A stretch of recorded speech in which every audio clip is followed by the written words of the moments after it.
Hi everyone! Hello mga sis kasari! Good morning na naman sa inyong lahat at isang mapagpalang araw. Ngayong araw ng Tuesday at ngayong araw ay another blessings na naman ang ating matatanggap, no? Nag-uumapaw na blessings ang ating matatanggap mula sa ating Panginoon. So thank God sa lahat ng mga blessings na binibigay ninyo po sa amin. So ngayon guys ay dumating na yung aming dressed chicken, yung aking order na dressed chicken. Ang brand niya ay Farmers at ang tatlong bag ay umaabot siya ng 59.1 kilos and medyo nag-increase ng kaunti. Na si Kuya, agoy, di matiwas akong vlog. Nag-increase ng kaunti guys ang presyo ng mga dressed chicken. Alam nyo naman, basta bare months na ay magtataasan ang mga paninda, ang mga kapital natin. So ang mga egg ngayon ay nagsimula nang mag-i-increase, no? Yung large, ang kuha ko dito ay 255 na, no? So ang binili ko kahapon ay medium lang, 246 ang isang tray. And then meron tayong 1 bag na chicken feet at 5 kilos lang guys, no? Nakakasad. Ang binigay sa akin ni ma'am, 5 kilos lang na chicken liver. Ito pa naman ang malakas na malakas dito at bihira lang tayo makakuha ng maraming chicken liver dahil biruin nyo, ang isang manok ay isa lang ang liver niya, di ba? So ang nabayaran ko sa ating delivery ngayon sa dressed chicken ay 12,113. So it's okay dahil free delivery tayo at medyo mura ang kuha natin para makapag-compete tayo sa ating mga business competence dito sa ating lugar, dito sa lugar namin dahil tatlo kami dito na may meat shop. Okay, at sa awa ng Diyos, okay pa naman ang sales natin, hindi tayo pababayaan. And guys, thank you so much guys for watching again my YouTube channel. Kahit na hindi na ako araw-araw nagbablog dahil mula nang semester ay nagbakasyon. So I am so busy dahil ako lang mag-isa dito. Walang kapalit, pero ngayon sa awa ng Diyos ay nakauwi ng semester at bumalik na din ako sa aking tindahan.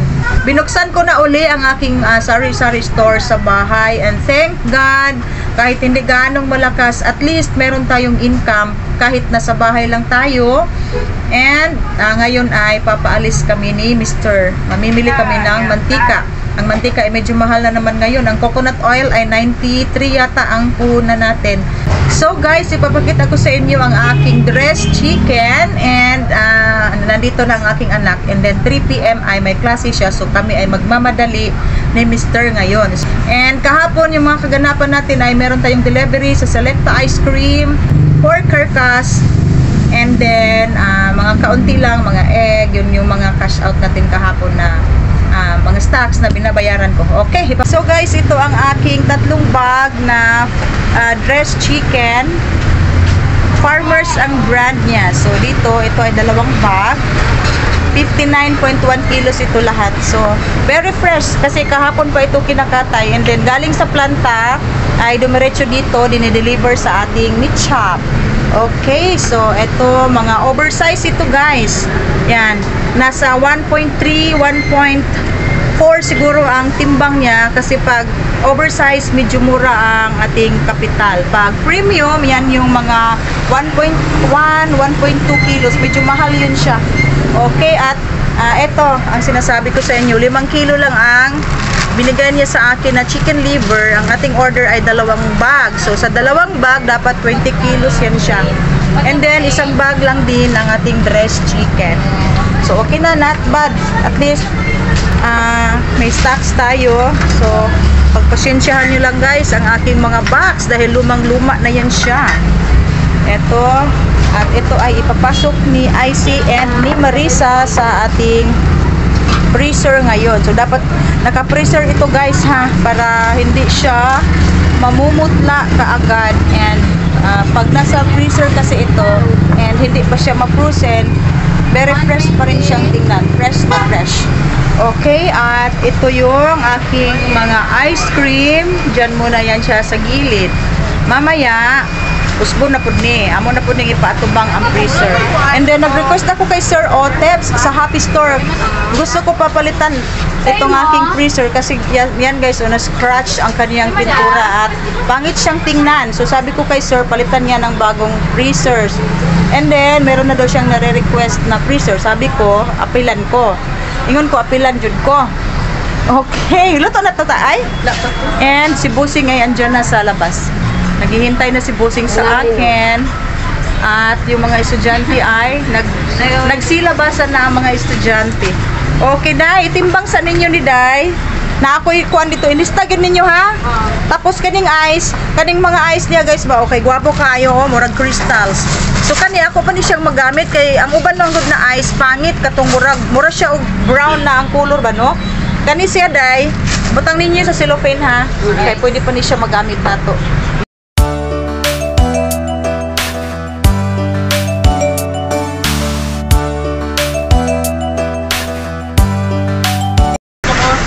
Okay, sabay ka na kay Papa. So, ito ay galing sa Lots for Less. Kararating lang namin galing sa Lots for Less at sa Uyanggurin. Ang sadya ko doon ay mga bulad o monggos. Tuyo and bongo. And ito yung ating mga Coke Swakto dahil 120 lang guys sa Lots for Less. No, pareho lang sila ng presyo sa panel, 120. So dito na ako sa sa Lots for Less. Nagkuha tayo ng 15 cases. Ang ating mismo ay 2 case lang dahil 193 sa Lots for Less and then sa panel 190. So yung kinuha natin na ito lang mga Coke Swakto dahil ito ay siniswipe natin sa credit card. Okay, so more than 30 days pa ito bago mabayaran. So ito ay mauubos pa bago tayo magbabayad. So yun yung advantage pag meron tayong credit card. At ito yung tuyo ko. Meron pa akong isang cellophane. Ito guys talaga ang pinakasadya ko sa Uyanggurin. Etong green munggo and mga tuyo. Ang dami kong tuyo. Yan guys, oh. And medyo mura na lang ang tuyo natin ngayon. Okay, lakaw na dong, uli na dong. So, eto guys lahat ang ating napamili. Okay, at kami ay nagsimula ng mag-display dahil stress na. Okay, pabili ako. Dahil pabili sa siya. Ay, katong pirna? Sige. Oh, barato-rato, 300 lang kilo at ma'am. 300 lang. So, si Mr. ay uuwi na. And sa isiya, hawad na kayo mag-slice. Kagwapa. Dahiwain na lang sa si Ma'am, Day. Pangurtihin na lang sa kilid, Day. Anak, kay magkuhan raman siya. Kurtihin na lang. So guys, ang ating mga Coca-Cola ay nag-increase na naman. So ako ay nahuhuli sa balita kasi itong si Jay hindi nag-inform sa akin. So ang kanilang swakto ay 132 and nagkuha tayo ng 10 case na 15 na lang na Jay. 15 cases na mismo dahil hindi pa nag-increase. 190 pa rin ang case niya. Kuha na lang ang 5, tulo duha. Royal duha, Sprite tulo. So ito guys, and then meron din tayong order na 2 case na Coke 1.5 and then 708 na ang isang case. Excuse me, Daibe. So kaka-open lang namin at hindi pa kami tapos ng display dito sa aking table meat shop. Ito yung order natin mga kasari at ito ay ipapasok pa natin sa loob ng aking tindahan. So 2 case yung ating Coke 1.5 and 15 cases ang ating Coke mismo dahil hindi pa nag-increase. Magtaas gud ni. Ito ang itsura ng aking table meat shop pag umaga mga kasari. Waman ko rin mo gingnan, Jay. So mga kasari, ito ang aking 1/2 carcass ngayong araw ng Thursday. At medyo malaki ito guys, 45 kilos. Ito siguro guys, pag hindi mauubos ay pang 2 araw na natin ito kasi meron pa akong mga natitirang pork belly dyan sa aking freezer. So yan guys, ang ating 2 slab. Yan ay isang pair na at isang kasim. And ito yung isang slab na pork belly. Sa'yo pa? So meron tayong mga suki sa ice cream, ang mga estudyante. Hi! Pila ka buok, langga. Ang corneto na ibago ha. So, ito guys, ang ibutang dito dahil.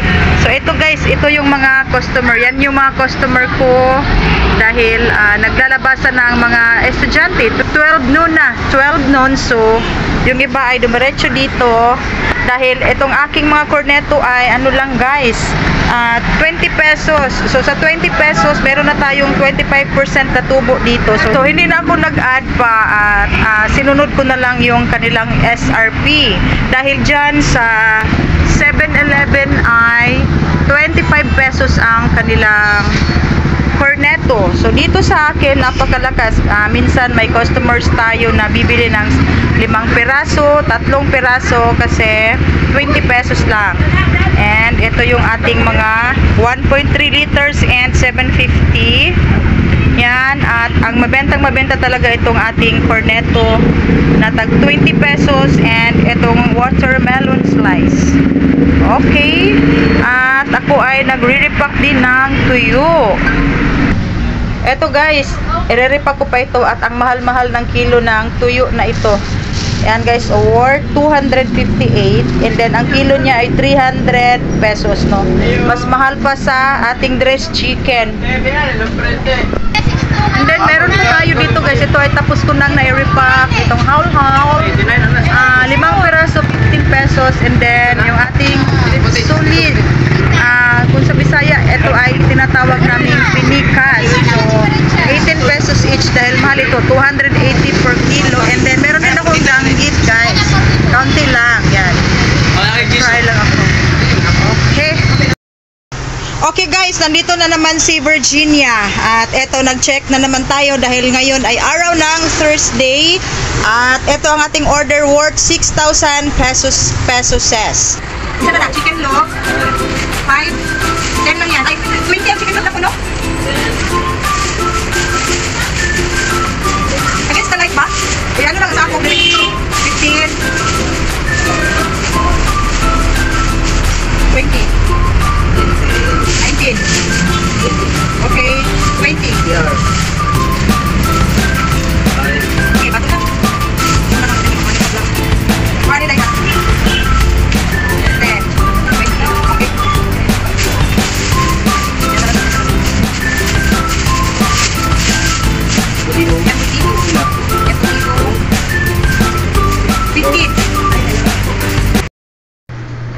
Okay mga kasari, eto na ang aking mga hotdog at tapos ko nang na-i-arrange dito sa aking malaking freezer at punong-puno guys. Oh, ang aking freezer, ang gandang tingnan pag marami tayong stocks. Kaya nga lang dito ito sa medyo tago ang aking freezer kasi wala nang space doon sa harap ng aking tindahan. Dati kasi ay itong malaking freezer ko ay dyan sa freezer ng Selecta and then hindi pwedeng nasa likod yung ating ice cream.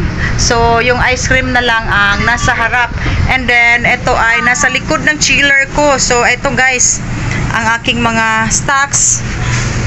Punong-puno ang freezer natin at kompleto, halos kompleto ang ating Virginia products na mga saleable. At sa ilalim ay marami tayong boneless bangos. Nag-pick up kami kahapon at saka mga pork chorizo. Hindi ko lang na gawa ng video kasi nagmamadali na kami ng aking anak kahapon. So, ito ay worth 2,000 pesos yung ating pork chorizo. Meron tayong 45 pesos at saka meron ding maliit na pack. Ito guys, 25 pesos ang benta ko. Ang ating puhunan ay 17 pesos at saka meron din tayong nakabalot ng tinain ng baboy yan. And then yung mga overstock natin na mga hotdog ay dyan sa ilalim ko nilalagay dahil punong-puno na ang basket at mabigat na mabigat siya. Pag nakahang na dito baka masira ang ating basket. So dito meron pang mga champion chicken loop nasa ilalim at meron pang pork tocino. So ang pag-arrange guys at ang paglagay ng basket ay ganyan yan siya. Kailangan may space. Ito, hindi pwedeng idikit yan siya. So, dapat ganito. Actually, 5 ang basket ng freezer na ito. Tapos, kinuha ko yung isa para may space. Kasi, nilalagyan pa namin ng stocks sa ilalim. Pag punong-puno ito ng basket dito, ay mahirapan na kaming magkuha ng mga stocks sa ilalim dahil masikip na siya. So, yan, meron pa tayong dressed chicken at yung ating pork giniling and Virginia 250 andyan sa ilalim. Chicken loop, meron pa tayong chicken liver dito. So, yung ating mga 1 kilo ay dito sa gilid. Yan. Ito yung tig 1 kilo natin. At itong isang whole chicken ay bayad na ito at hindi na ibigay sa customer kagabi, no? At mabuti na lang ay meron tayong CCTV, so na-review natin na bumili talaga siya. Kasi nag-complain si ma'am, suki ko pa naman yun siya. So, nag-review tayo sa CCTV at nakikita ko doon na meron talaga siyang whole chicken na binibili and hindi lang natin na ilagay sa cellophane kahapon dahil busy kami at si IC lang ang nag-duty dito kasi si Marisa ay nag-rest day. So, ito guys, ang gandang tingnan ng aking malaking freezer, punong-puno guys, no? So, maganda talagang negosyo ang frozen foods at malaki ang ating ginansya dito at mabibenta talaga, saleable talaga. Tapos, itong aking pork carcass, ito guys, andun pa. Pinasok ko muna sa freezer para palamigan siya and then 3 o'clock mamaya ay i-debone ko pa yan siya. So, punong-puno ito guys. Meron tayong mga chicken wings and chicken drumstick dyan sa ilalim.